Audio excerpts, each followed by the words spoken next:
Hi! Today's video is my first, and since I don't really know how to begin it, I suggest we go right to the point. We're gonna talk about the movie Unbreakable and a few other small things. Unfortunately, I'm gonna have to spoil some, if not most of the film, so if that's the kind of thing that could bother you, maybe watch it or rewatch it first. I'll give a quick plot summary for those who are too lazy to go where the pirates dwell, but I still recommend giving it a watch. All set? Right. Let's go then. So, Unbreakable is a movie written and directed by M. Night Shyamalan. The movie was released in 2000, while Shyamalan was still considered a very promising filmmaker after the success of The Sixth Sense 1 year prior. It received at the time mostly but not overwhelmingly positive reviews, while still being overshadowed by its predecessor. As time passed though, the movie gathered a bit of a cult following, whether because of the rise of superhero movies in general, or just because it's the last movie that Shyamalan directed before his work became supposedly bad, and actually the worst. Indeed, Unbreakable is in a bit of an odd position. It's stuck between a critical darling and the rest of Shyamalan's work, which is a source of many passionate debate online. Thus, it's never really the focus of the discussion. This makes it perfect to obtain the status of quote-unquote forgotten gem, especially since it deals with a subject matter that was, and still is, very much in fashion. Eventually, critical discourse also warmed up to it, as the Time ranked it as one of the best superhero films. Granted, it was in 2011, but The Dark Knight was already a thing back then. Quentin Tarantino also put it as one of his favorite films from the two previous decades. But what really matters to me is exactly how it was praised afterward. With the rise of superhero movies and the subsequent fatigue, a lot of people seem to see Unbreakable as a good example of an origin story done right. You know, this forgotten gem from way back, from a director you thought was bad, but that modern writers should definitely learn from. This is where I have to disagree. Or at least, give my own 2 cents on why I liked it. This seems to be as good a time as any to give you a small piece of my own origin story. Unbreakable is a movie that's quite close to my heart, and it has been since I rewatched it almost half a decade ago. The reason for this is that it's the first movie that I watched where it felt like the camera was trying to tell something to me, and where I fully understood that something on my own. Of course, it's not the first movie where I felt the power that lies in the directorial seat, nor is it the first that I engaged with in order to find a deeper meaning. But it was the first time that I didn't feel the need to see what anyone else had written about it, to try to gather a clearer picture from other people. This obviously doesn't mean that the reading I'm about to give is any kind of hot take. I've seen a few people sharing it, but it's one that I find interesting enough to be put out there. This personal history regarding the movie is also one of 2 reasons why I wanted to start my channel by discussing it.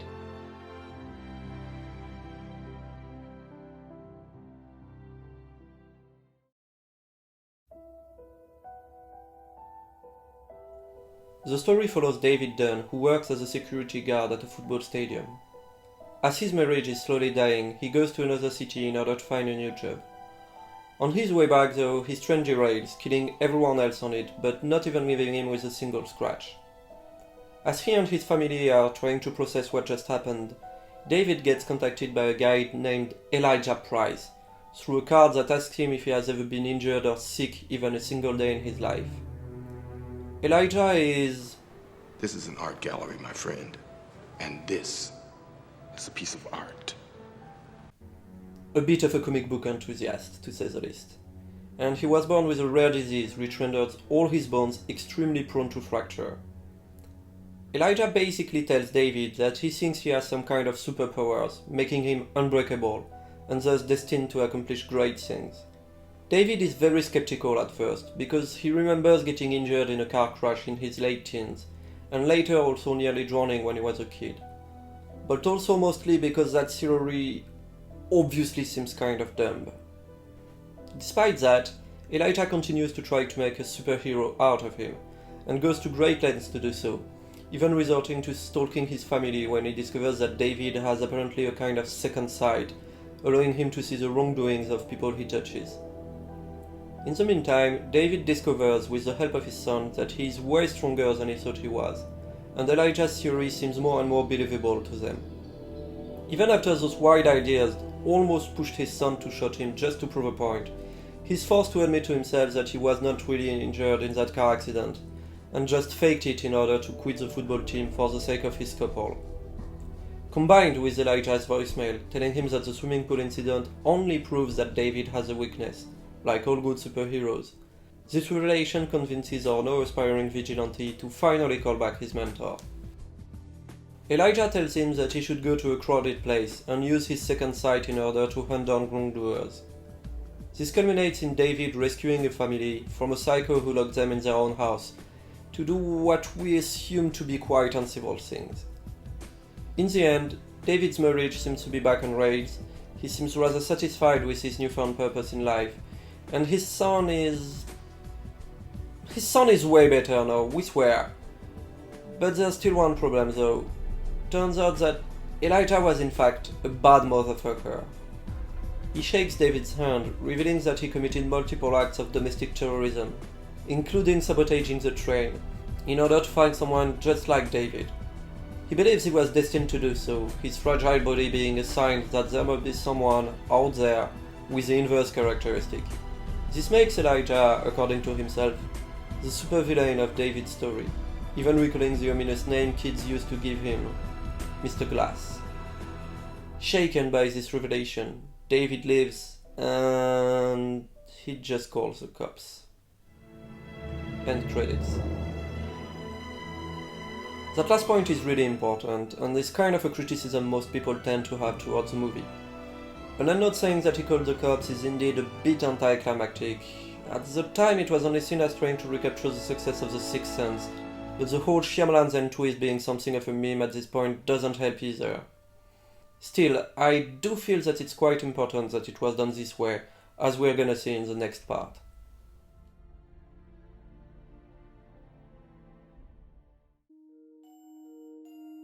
We're gonna focus our analysis on the use of a very specific filmmaking tool, and how it's related to the narrative at play here.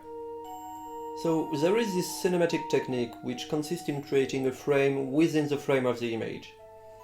Anything can be used to achieve this effect, whether it's a window, a door, or something a bit more creative. Usually, it's used to draw your attention toward a specific point of the screen that you might not be looking at otherwise.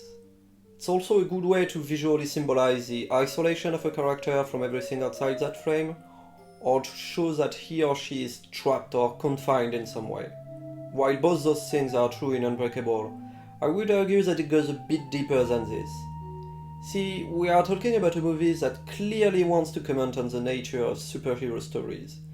And I think there's something to be said about how this technique is used with both David and Elijah in order to frame them in a panel, like comic books characters.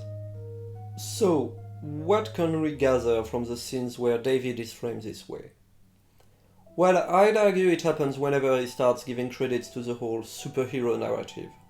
Right after he finds Elijah's card, for example, he starts asking if he has ever called sick at his job, and he's framed this way for the whole scene. He's also framed like this when he hears Elijah's voicemail about his water weakness and starts believing again in that whole superhero thing.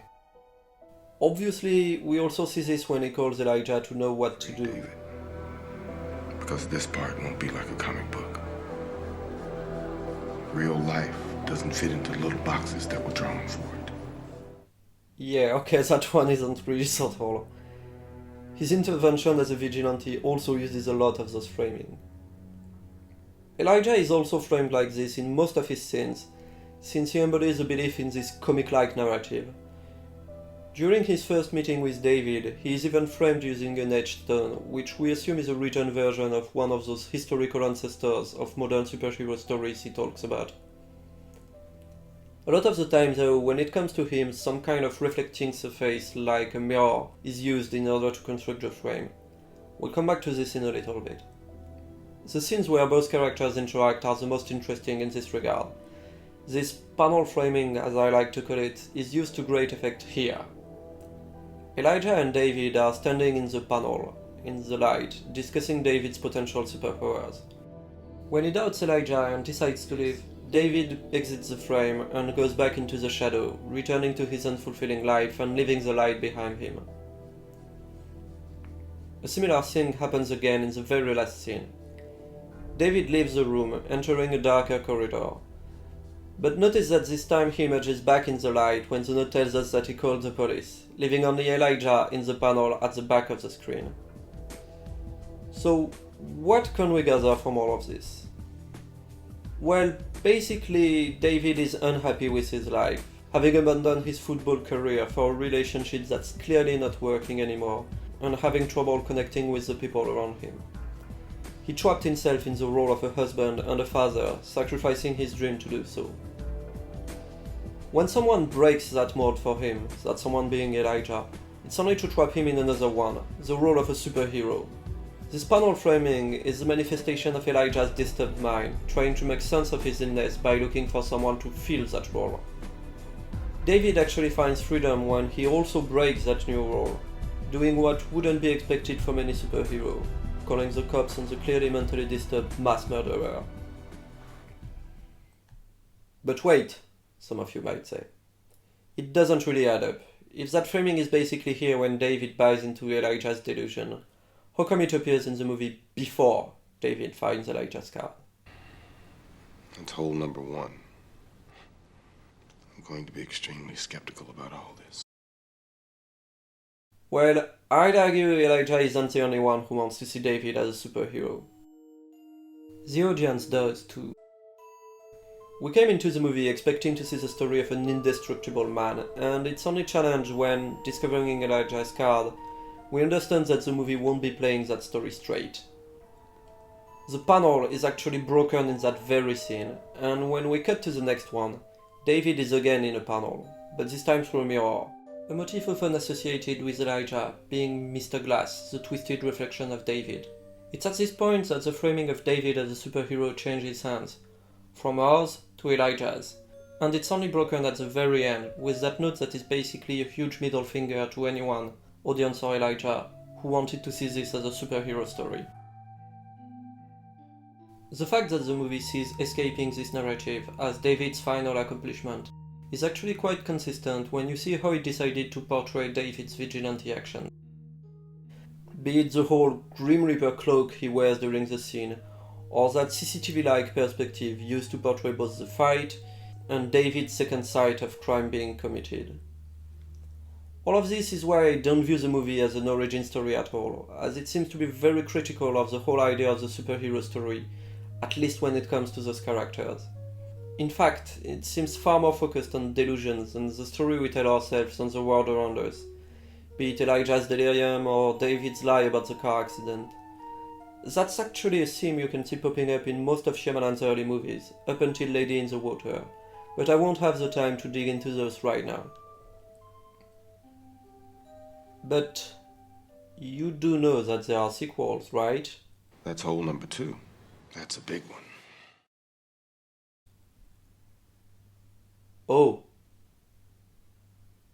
Shit.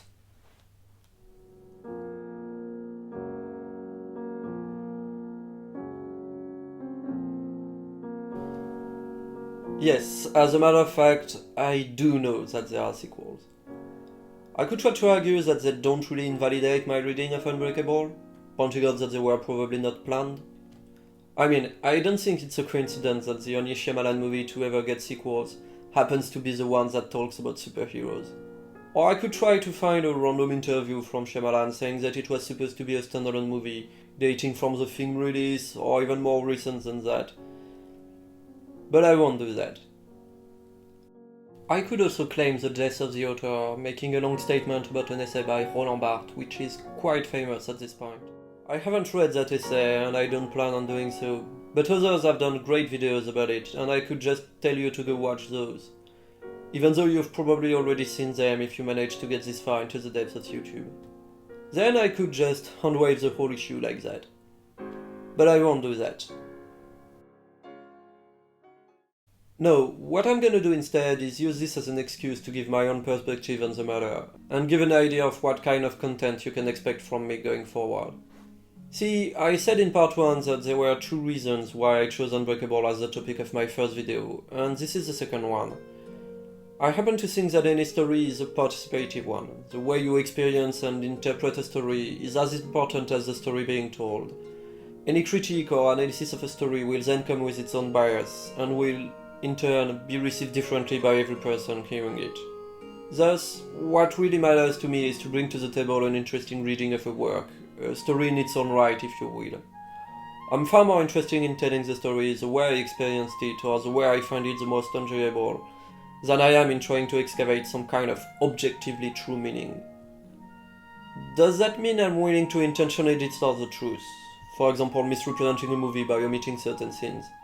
No, not really. I don't see the point of doing that, and as a rule of thumb, if I omit something, it's either for lack of time, a mistake I made, or just something that I didn't consider part of the work itself, like additional info from an author interview, for example.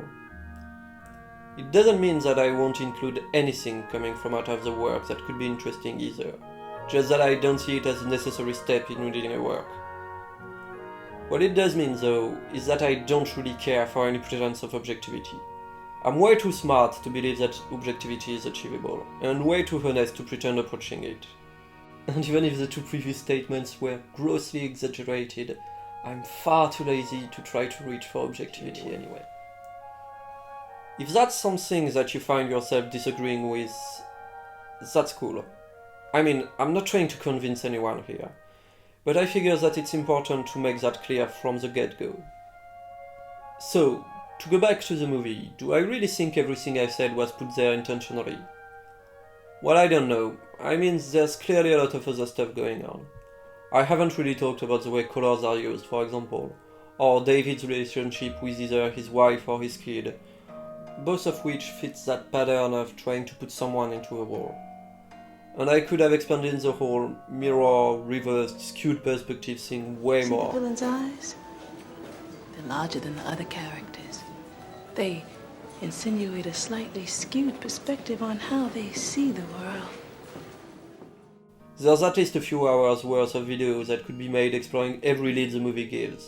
I only chose to focus on that whole framing thing because of time constraint, and also because it was the thing that struck me when I rewatched it a few years back.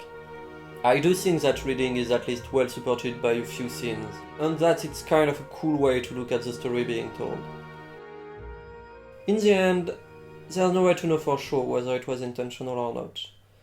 But that's also something I find pretty cool, actually. 'Cause when everything else is said, all I'm left with is the story I told myself a few years back, and choose now to tell the world around me.